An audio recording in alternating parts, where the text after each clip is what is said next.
testament of the eastern seat of the power of the empire, and also celebrate Christianity too. At the same time, because again, Justinian, the emperor, is living in Istanbul.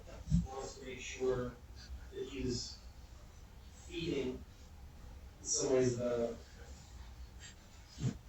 he's serving the people back in Italy too. We're going to talk about another church that he authorized construction during the same period. Hagia Sophia between 532 and 537. Here we see the Church of San Vitale in Ravenna, Italy, constructed between 526 and 547. So basically the same period. So they're building the Hagia Sophia in what would be now Turkey. They're building during Constantinople, they're building Church of San Vitale in Ravenna. It's a rare Italian centrally planned church. Again, it's part of that really early Christian church built in Rome, San Exanza, as central plan, not a basilica, not a rectangular basilica plan, but a one that takes after Eastern style architecture, like most churches found in Constantinople. The Church of San Vitale is kind of a little bit fish out of water in Italy, because it was more like it might have been designed to be built in Italy. This is an aerial view of that lovely church at San Vitale. The exterior is interesting, it's really quite lovely. In this very, this is so again, lots of people visit Italy to celebrate the Italian Renaissance. Fewer tourists will travel to Italy to celebrate the Italian medieval Byzantine period. Again, some lovely churches, paintings, mosaics, sculptures, all of that during this time too. This is a photograph of the interior of San Vitale. Again, I can't help but think it looks better on my computer screen than it does there. It's a little bit like, it almost looks like it's like overexposed. It's a little thin, it's more colorful. Take a look at your computer, probably. What's your first impression when viewing the interior of the church here? Anyone? How would you describe it, or how would you characterize or summarize your reaction to it? Go ahead. It's very ornate. It is very ornate. Even though it's like covered in mosaics, it feels kind of empty. All the spaces. Yeah, I mean, again, especially, these churches especially, like, when they're photographed, when they're closed or empty, they feel really ignorant. They just feel kind of like a tomb, like an empty tomb. You gotta think about, like, if this church is filled with worshipers, like a typical Catholic mass, or you said the Catholics have it all over the place. They have, like, way more fabulous clothes. They spend money on that. There's all kinds of, like, ornate stuff in there. They like the candles. They like the incense. It's like high drama, right? And the Lutheran church is like, geez, think like the stingiest people that have really have a tight budget. If they have the money to spend, they won't spend the money just for the point. Go ahead. It's nice to see the inside look like that. The outside looks kind of like homely to me. With like the orange color to it. It really is different. Yeah, the exterior I think is it's not rustic, but it's much simpler. You know what I mean? It's a much simpler design. And again, I mean, I know there's, I think the terracotta tiles on the roof kind of give us kind of not like almost fun, but a little bit more like less kind of sophisticated, less ornate, less purposefully seeking out this kind of idea of luxury for sure. Yeah, the interior again is, you said ornate. I mean, again, it's like almost like that term I hate. Like I'm using it purposely, even though I know it's a term that's like pejorative or negative. It's like busy, right? It's like so much. At least for me, it's hard to like take a really good, satisfying look at because there's so much to look at. Your eye doesn't like look or like wander and then settle something. Does that make sense? It just kind of keeps moving because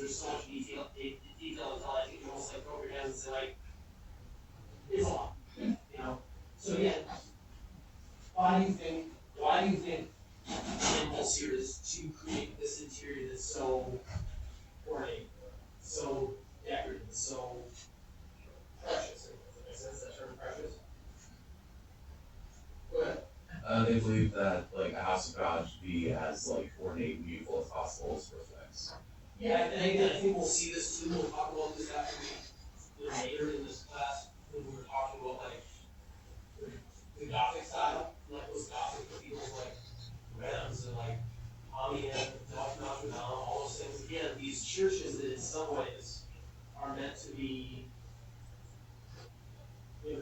art in them in some ways meant to be like illustrative and like to tell a cohesive story, to convey a message, a specific message, a moving message, an important message to the parishioners or the visitors.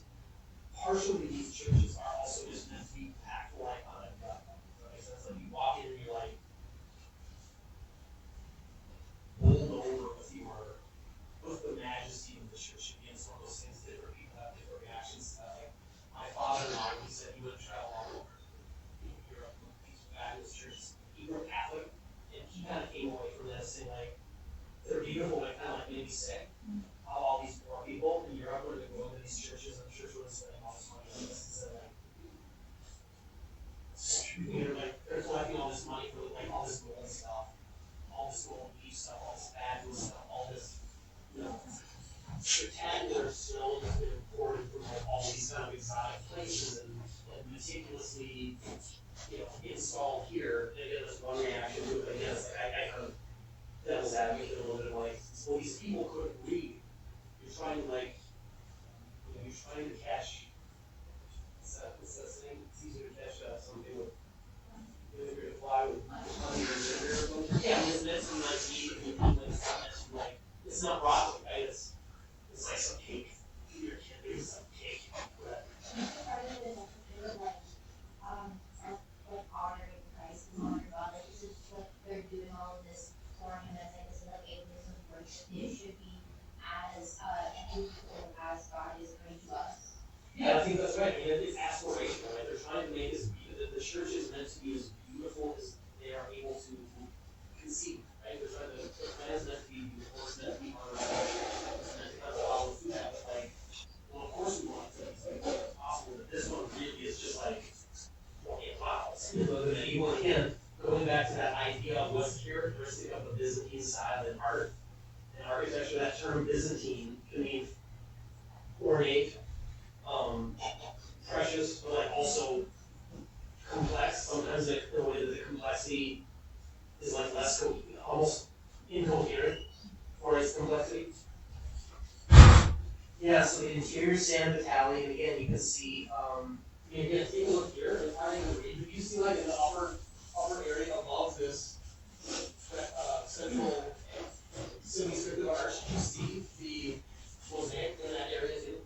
The mosaics are all over the walls, and some of those mosaics are like Chanfroy. So they're meant to like fool the eye, they're meant to look like the real thing. So it's a lot. And again, take a look here. To the upper left, to the upper right, we're going to see the mosaics that are a mirror to the mosaics we're going to take a look at here. Here, San Vitale's mosaics reveals a new Byzantine aesthetic. This is like characteristic of this what's called like the mature Byzantine style. Here you can see there's lots of gold. It's ornate. It's complex.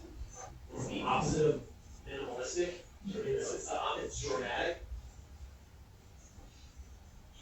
And again, they're really kind of stepping away from this urge or impulse towards naturalism. Okay? Here you can see Justinian in the center. Foremost among these figures that appear weightless, speechless, and almost as if they're hovering over you. See, there's a little bit of that green ground here, but the rest mostly goes into this, the mosaics are this kind of fabulous, artificial looking gold background, right? That gold ground. We get lots of time, only associate the gold with your name. Evan? What? I was gonna say, like wealth. Yeah, wealth or luxury too, this idea, and I think it goes hand in hand, right? An aspiration preparation for heaven for a lot of these people whose lives are very hard, right? They don't have doctors, they don't have antibiotics, people maybe would like to have an artificial hip, but they can't just have a bad hip. We're looking forward to a place and a time aspirational for this kind of beyond. It's not only meant to be like the thing that you get for being a good Christian. If your reward is, instead of having the worms eat you in the ground, you get to transcend the limits of like earthly body, you get to go to heaven. It's the promise of the story, right? And again, the idea that when you get to go there, it's fabulous, right? It's not hard, it's luxurious, it's not like you have to have another dinner of potatoes with no meat. It's fabulous, right? So, some interesting stuff going on here. What do these figures look like? How does Justinian distinguish from the others? Anyone?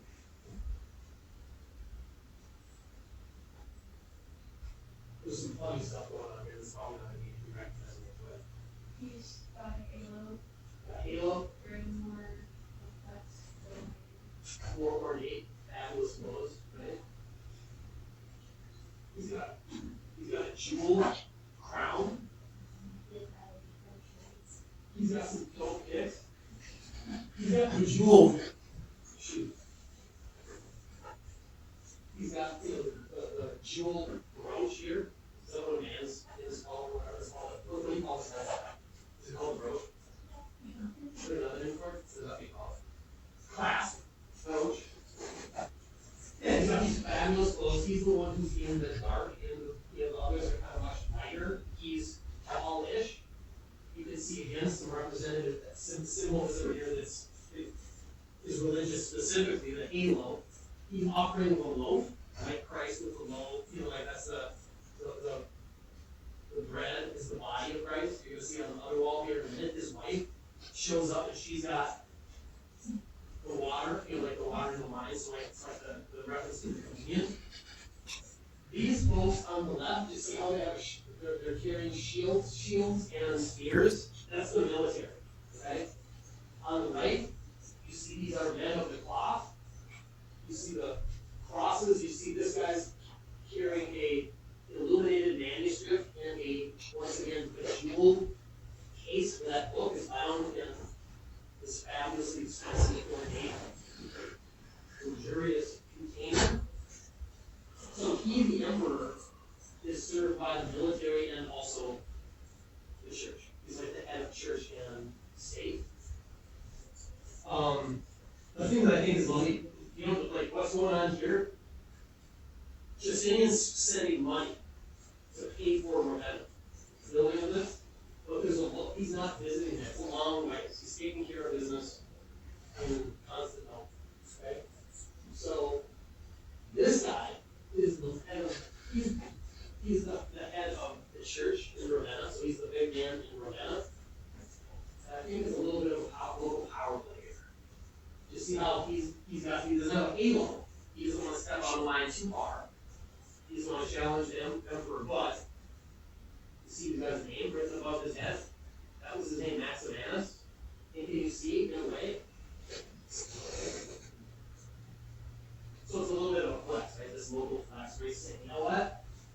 He is the emperor, and I'm not challenging that, but hey, I kind of made this happen too. Opposite wall of the tile featuring the Emperor Justinian. This is his wife, Theodora. She is flanked by these attendants. It's not as kind of bilaterally symmetrical as the previous, but the ornamentation is relatively similar. She has a dark average crown. She's dripping with jewels. She's got this chalice in hand. She's going through the ritual. Going through the ritual and speaks of the communion here, and she's got her men of the church on the left. These royal local women to the right. These are probably local people of some importance, even though they're not necessarily Europeans. Individual order. San Vitale, so again, a great example of like that mature Byzantine style. So if anyone might be ever reading in the book that kind of reference to the Byzantine, it might be specific to this period and style. Or it might be the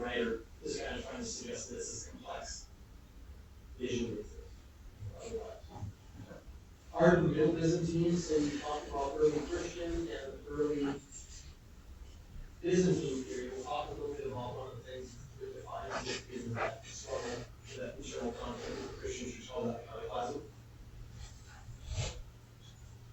And I find, again, I'm not practicing Christian, I just find a lot of this stuff like really interesting in terms of like how the religion grew, how it was appealing to people at a certain time, how they chose to present these ideas visually. Especially, I think I'm interested in the idea of how you communicate, convey points of importance to literate, mostly, but not entirely, but literate audience. Again, I think, how funny I'm curious, curious, and try to convey the sense of how really beautiful it is too. This is one of the rare icons that escaped destruction during the 7th century iconoclasm. The term iconoclasm literally translates as breaking the images. Okay? So this period actually saw the imperial ban on all sacred images. So the emperor, after some convincing by the clergy, was committed to literally sending his armies out to have religious icons like this portrait of Christ and portrait of the Virgin, Christ in her lap, Saints Theodore and Saint George here to destroy these things, literally break them, smash them, and burn them. So literally for a sustained period of time, they were literally destroying all of this stuff. So again, this one remains. I'm sure it has an interesting story. So it was hidden somewhere. Okay. This is what's called, this is a classic icon. This shows the Virgin here. This is an icon of Greek origin. So this is called the Virgin in Greece. The Greek is called Theotokos. This is the Virgin and Child between Saints Theodore and George. This is from the 6th or maybe the early 7th century, so like the late 500s or the early 600s of the Common Era. And it is in caustic paint on wood. Okay. This today sits in the monastery of St. Catherine and St. at Mount Sinai in Egypt. Okay. First of all, what's interesting about this one and what's going on? Anyone? Go ahead. There's a lot of people who Yeah, everyone in this freaking picture's got bagels. This is a pretty special group, right? Go ahead. Is it also symmetrical? Yeah, it's like bilaterally symmetrical, more or less. You know, two on the left, two on the left, two on the right. You know, one above, two above, two the side. Notice how again, I would say there's almost one thing that's interesting during this period. Is see how the feet, they almost like have these penguin feet. With these feet, they're almost at like a 45-degree angle, which kind of almost makes it look like they're like a puppet dangling a little bit. You know what I mean? It's like the same thing we see with Justinian here. See the feet, 45-degree angle. They don't look like they're really seated properly on the ground, right? Which again speaks to me as like they're less interested in naturalism, right? In the background, they mostly just disappear.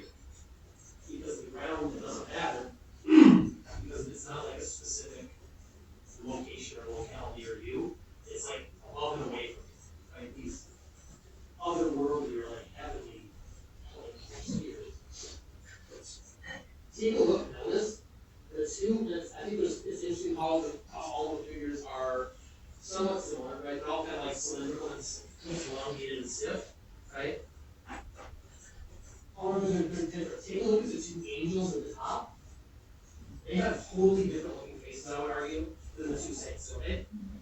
Their faces are more three-dimensional and more modeled and more expressive. The two saints to the sides, they really look like they're made out of wood. They're just stiff. Take a look at the face of the Virgin. I'd say her face is more modeled like the faces of the saint or the angels above. What's different about her face, anyone? How is her face different in general from most or all of hers? Go ahead. I have all the faces on there. I feel like hers is the most naturalistic. Yeah, I think it's the most naturalistic. You see how it's like the only one that feels like it's got any blood in it? See how she's got. Mhm. Yeah, it almost looks like there's some blush in her cheeks, right? A flush of. And hey, look, where is she looking? She's looking to the side. What does her expression seem to betray?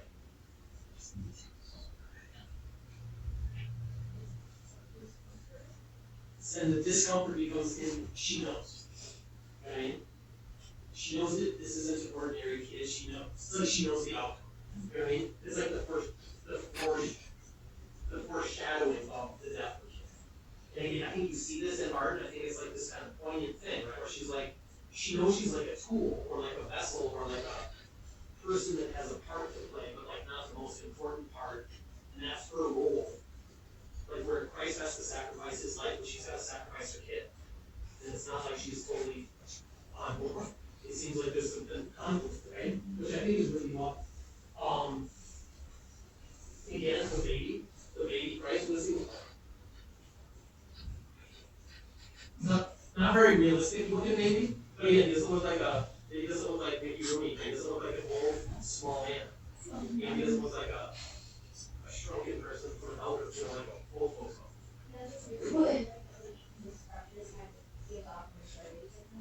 Yeah, I think it's that, but. But he has molding patterns. He's not. He has like a widow's peak that's He's got the ear. I think it's just meant to be like this delicate cute girl, but yeah, it looks like let's see here. Yeah, again, with that suggestion, take a look at how close he is, and then kind of like the last thing I'll get is take a look at like why do the angels look so freaked out, especially the angel on the right? because there's a hand coming down. Yes. The hand of God, so there's a halo, the light of heaven from above, but there's literally a hand reaching down. So I think there's a suggestion he has his hand is in all of these goings on, steering all this. It's interesting, right? You see that like there's this kind of fear present in the scene, right? Here, Christ as Pantocrator or ruler of all. This is in the dome of the church at Daphne, in Daphne, Greece. This is from around 1100. There's some damage to this, but really overall, the bulk of this image is really fabulously well preserved. Is it mosaic again? What do we see here? What's your impression of this? So imagine you go in here, right? Walk up to the altar piece and then you look at the dome, and that.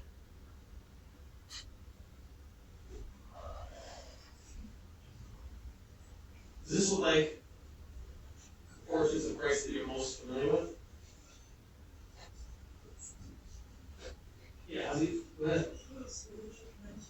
He does. He's had some rough times. And I think he looks wise. I think he might look fair, but he certainly looks, he looks maybe hard. Is that, like hardened guy, or like a person that's got some experiences, maybe a little older too. Yeah. Christ says, why he looks like that.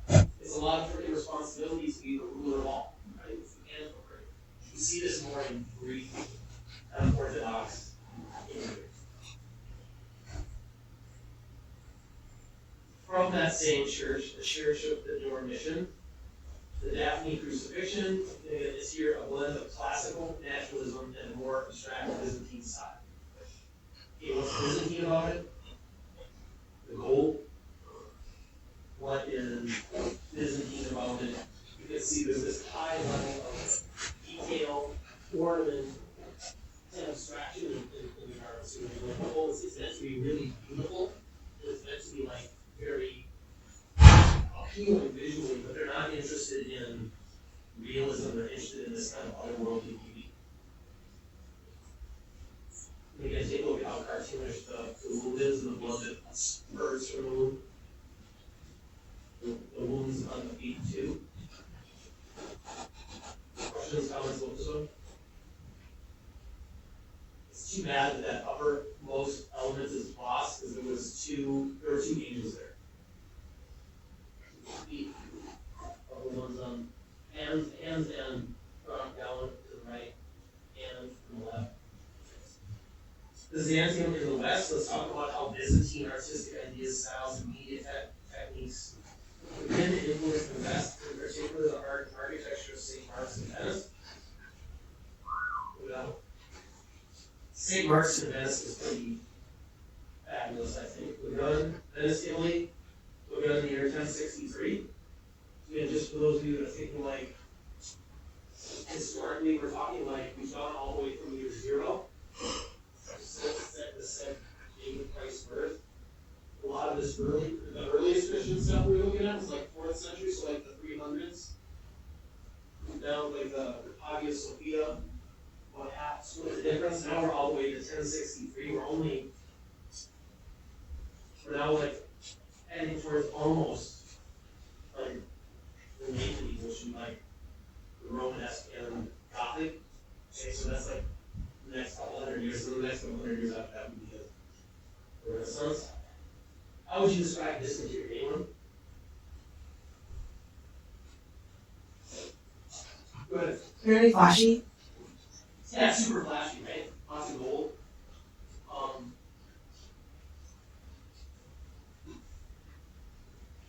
What else? So, like, what are some of the other characteristics of this church that make it like maybe different than what we've seen before, or consistent with what we've seen before? In the back there first. Hi. Yep, It looks very luxurious, just because of all the gold that they use, and probably really excessive too. Yeah, again, I think it is that interesting thing, right? They're really leaning into the luxury here. Again, you can almost imagine at times if you had a bunch of poor churchgoers walking in here after they like unveiled the new wing or the new mosaics or the new altar pieces that are gold, the gold incense burners and all these different things like that. You can almost imagine saying like, what? I'm nearly dead broke, I'm about to lose my house. My kids are can barely keep any food on the table for my kids. And I've been giving 10% of my income to the church, and they're spending on that. You can also imagine that. Go ahead. I can't tell if it's carpet or if it's a mosaic tile on the floor. Floor. Yeah.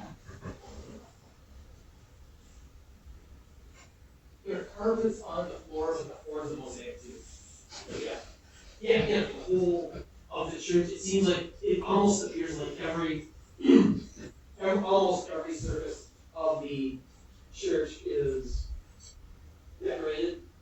You can see the figures here that float in these gold grounds. Again, like there's no intention or interest in showing the backgrounds, because all of these backgrounds are concealed in like the heavens, right? So again, the idea of when you're walking into these churches, they're supposed to be like bowled over with the incredible beauty, the kind of otherworldly beauty of these places. And again, you're faced with all of these different figures, the images. Again, you can see some of them. You see in that upper left hand there, you can see the Virgin. You see that's the, you can see again, you see the one that angel. If you take a look at like the dome off to the left, you see that's crucifixion. You can see the feet of Christ there on the pedestal. You can see here the Virgin again, central, flanked by angels, the prophets. Christ here, these angels here. Yeah, I mean, this is like pretty ornate, pretty Byzantine inside, right? It's pretty easy to recognize and kind of point to the hallmarks of that style. So we move on, talk about the late Byzantine. We'll talk about the Crusades, which caused a great deal of destruction. We'll talk about the Byzantine view. Here, this is I believe to be, at least that I know, one of the most venerated or famous icons of the Virgin in Russia. This is what's called the Vladimir Virgin. It's a portrait of the, again, this all too familiar, very popular image of the Virgin and the Christ child. This is from the late 11th, early 12th century. It's tempera painted on wood. It's about 1 foot 9 inches by about 2.5 feet. It's in the Trekkie Gallery in Moscow. What's interesting about this one, or how is it different from the other portraits in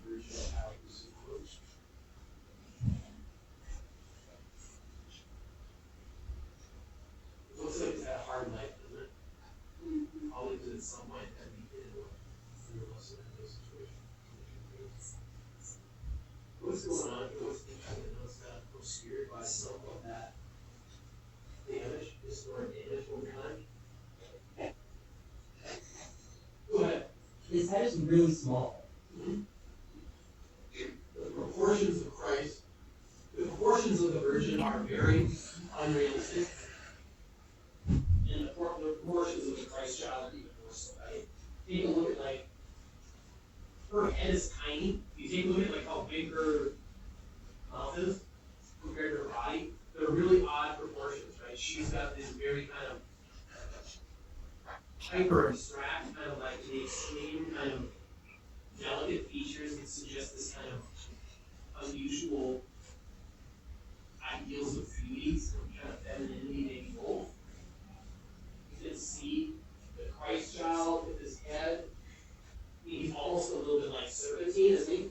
The body just kind of twists around. The head is, what do you think, the head's about a quarter the size, or a fifth, so maybe even a fifth of the size would be appropriate for that body. Does it get hard to tell a little bit? Take a look at the hands. Her hands have almost, it's like hard to see. Take a look at her hands. Can you see her left hand? Bless you. Her left hand, bless you.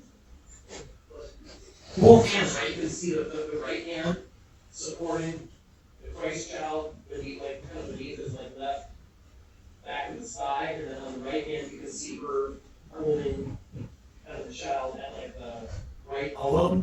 Clutching it pretty closely. Again, where's she looking? She's not looking at the kid. She's not really looking forward. She's looking kind of off, down and off to the side again, almost like that previous figure of her. And again, take a look at like the picture. Is this a happy portrait of the mother and child? No, maybe this is really like a sorrow for virgin. And the reason for that is again this seeming foreknowledge of ultimately the conclusion, or like the fact that she knows that her kid was born to serve this purpose, and she's not going to kind of try to contest that outcome or something like that. She's certainly not entirely, she's not happy about it. Again, you can see, take a look at the face of the kid. I should have called it Christ's kid. Christ's face, you nestled right up there against the mother. Again, it's like one that kind of leads to the side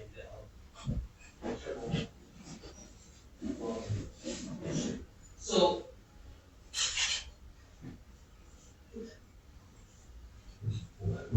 how am I doing so far? So good. We're doing all right, Simon. So again, we're going to look at early Christian, the Byzantine as kind of this bridge. We'll talk about the Islamic world and the attendant rise of Islam. This, I think, is pretty interesting. I think it'll be surprising to even some of you. This is a map of the Islamic world after the capture of Constantinople from the Byzantines. That happened in the year 1453. Okay? And the fall of Granada in Spain to the Christians in 1492. Okay? So, here at this point, take a look at Spain. And again, you can see, first of all, the interesting thing, the rise of Islam was very swift, quick, and it became a popular religion throughout the world. Just a little after the development of the popularity of Christianity. The green area here, all of which would have been ruled, would have been under Islamic rule. Okay? The parts that kind of stand out for their color here, obviously Spain, those islands off to the west of the Loop of Italy, and also Sicily there, all of those were under Islamic rule. Okay? This is a snapshot between the time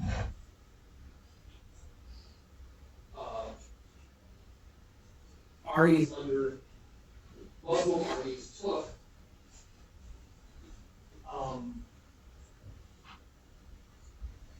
the eastern capital of the former Constantinople, now called Istanbul, and then after the Spaniards and the Italians wrested control of those areas from armies under Muslim rule. Does that make sense? And then if you've been to like southern Spain or realize this, when I was 20, didn't realize that those pink areas were ever under Muslim rule. It was super fascinating when I first visited Spain to visit southern Spain in particular and go to visit some of these, I think, some of my favorite parts of the world that I've ever visited. Cordoba, in particular Granada in Spain, where they've got these fabulous architectural works, mosques that serve the population well under Muslim rule. Okay? So let's talk a little bit about, so yeah, this is what the Islamic world looked like around 1500, so basically during the Renaissance. We're going to examine the origins and roots of the Islamic faith manifest in its art and architecture. We'll talk about the Eastern artistic traditions that shape these original forms in the art of Islam. We'll take a look again at some of the most important monuments of this tradition. This is an aerial view of the Dome of the Rock in Jerusalem. This was begun in 687, completed in 692. The Dome of the Rock is important for a number of reasons, but first and foremost, it's built on top of the foundation stone, which is sacred to both Jews and Muslims. According to Jewish tradition, the stone upon which this sits is like the navel of the earth, namely the place where creation itself began. And also, the site where Abraham in the Old Testament of the Bible was said to be ready to sacrifice his own son Isaac. Okay? So this is that Dome of the Rock here. A couple things interesting. Lots of gold to suggest the Almighty, like this idea of heaven. Again, iconoclasm, kind of debated back and forth in the Christian world. Muslims have really mostly settled in on the fact that they are building art and architecture that is without images of prophet or any other religious thing.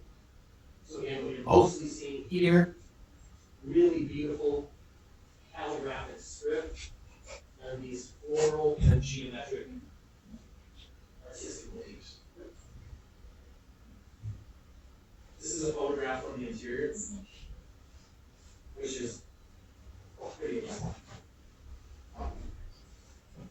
Note that the floor is laid bare, a reminder of kind of why people make that visit there, because of where it is, right? The decorative interior of this Dome of the Rock, you can see some elements borrowed from the Greco-Roman world.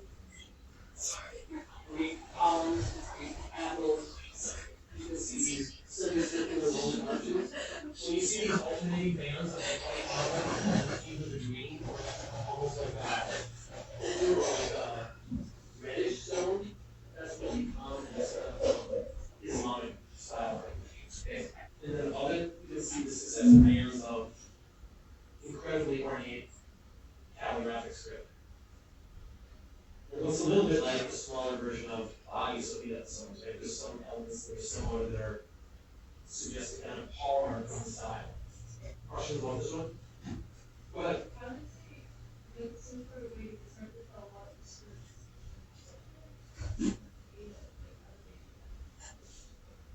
It's a mix of gold leaf and iron ceramic tiles. Again, like a lot of mosaics here too. But yeah, I mean, incredibly ornate. Again, a lot of it's small enough from the point of view or the vantage point which you would view from that some of you can.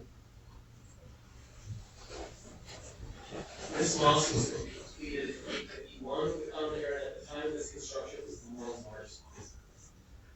This is what the Mawiyah minaret of the Great Mosque in Samarra in Iraq. Really fabulous movie. Read your steps. Very social, really super elegant, 9th century. Here, this is an aerial view of the Great Mosque at Cordoba in Spain. Built between the 8th and 10th centuries. And after it was returned to Spain, it was rededicated as the Cathedral of St. Mary. But the Great Mosque in Cordoba is one of the largest religious building forms in the world. This vast rectangle measures 590 by 425 feet, which is only a little bit smaller than St. Peter's Basilica in Rome. And St. Peter's Basilica in Rome is the largest church in the world. So a pretty massive kind of multi-use structure here, but one that's really super beautiful. Florida is a really wonderful city, Spain. Questions? This is the prayer hall of the Great Mosque in Córdoba, Spain. And you can see those mostly semicircular arches. You see how there's two arches here? The lower arch is not load-bearing, it's just decorative. It's going to kind of echo that form, repeated forms. And again, you can see the alternating bands of white and red, which is again characteristic of Islamic architecture. Again, you can see the can you see how they're a little bit more horseshoe shaped rather than just semicircular? But why they chose this preference for this? I think in some ways, again, it's like this idea that maybe this idea that the churches to kind of achieve maximum beauty, they're trying to really lean on the ornamentation and make it look like elevated from the ordinary. Good question. Here, if you walk in and stand in the center of the mosque, looking up into the high point of the dome, at the Great Mosque here in Córdoba, this is what the view looks like. How would you describe it, anyone? It reminds me of Mandala. It does, like the circle within the square. Circle within the square within the circle within the square, and it kind of almost looks like it goes on infinitely. Is it supposed to be like a Star of David or No, I think, but again, I mean, like, if you think about like the religious symbols of both, of like the Christians, the Jewish tradition, the Muslims, there's a lot of appeal to geometric forms that are beautiful too. I think all of those things that at some point struggle with this idea of what's appropriate to embellish and decorate these. Good, I think. Fabulously ornate once again. Take a look here. This is the court of the lions, the palace of the lions of the wonderful Alhambra in Spain, Granada, Spain. So in the very south of Spain, this is Alhambra. The Alhambra was Granada was the last city in Europe to remain under Muslim rule. And if you ever visit Granada, you see how this mosque fortress, where it's sited, it's literally on like the top of like a cliff. You can see how they could have defended it easily for a long time because it was so heavily fortified. This made almost, I would imagine, almost impossible to take. This is the dome, the hall of the two sisters at the Alhambra of Granada. Similar to this one, right? But different. What does this one remind you of, anyone? Isn't it interesting how they're very similar in the geometric shapes here at hand? Similar in their ornateness, that's the word. One thing that's interesting about this one is how it becomes almost so ornate. You see how it almost starts to look organic?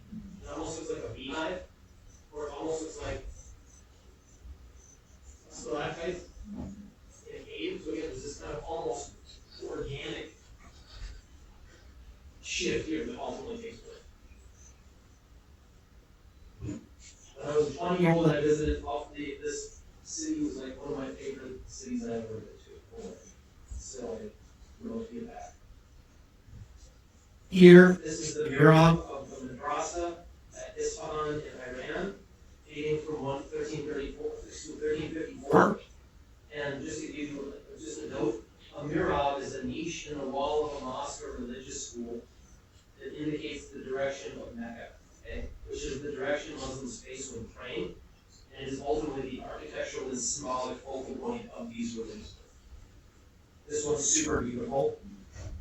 Glazed mosaic tile work. You can see the floral elements above the pointed arch. Floral elements again here in like this kind of half dome inside this floral arch. More kind of floral geometric designs here, Islamic calligraphic text here, and here is above the whole framework of this niche from Iran. Let's talk about the luxury and useful art. So we're gonna talk about a little bit about calligraphy and about some of this kind of delicate tile and mosaic work, and even including carpet beauty in this part of the world, again, elevated to an important art form. And again, talking a little bit about how this tradition favors or leans into the importance of folk arts and calligraphy and art that illustrates both pages. This is a picture of a picture that you can pour liquid from.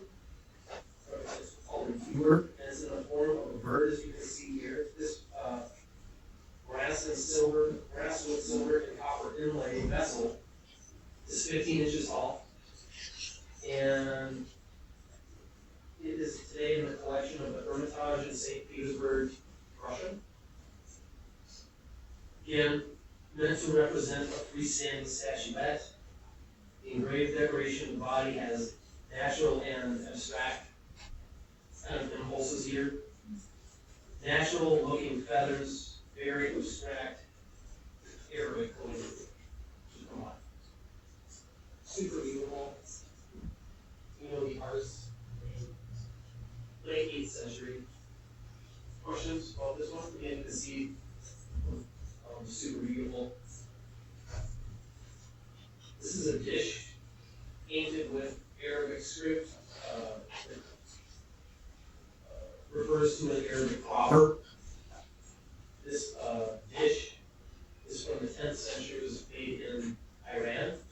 This paint seems relatively simple in its coloration, but it's painted glazed earthenware, and it's 14.5 inches in diameter. It's a reflection of the Louvre today. Hand painted, again, I think the simplicity of the color scheme kind of makes you focus in on the kind of the delicate and abstract nature of the calligraphy itself. Here, we know the designer of this carpet, Maksud of Kashan. This is a carpet. This carpet comes from the funerary mosque of Sheikh Safi al-Din in Iran. This is from 1540. Okay, so it's from like the same time as the late Renaissance. Okay, this is like maybe about the same time as Michelangelo was finishing his Last Judgment, far into the Sistine Chapel. This is made of hand knotted wool and silk, and it's 17 feet 7 inches by 34.5 feet. So these kinds of carpets are high-end luxury objects because of the materials from which they're made, and even more so, the designs are super sophisticated. And what else? The skilled hand labor, we're talking like hundreds of knots per inch, all designed, carefully executed, of wool and silk. Now, taking a look here, what is the design? What do you think the design? What do you think about the design? What is it like?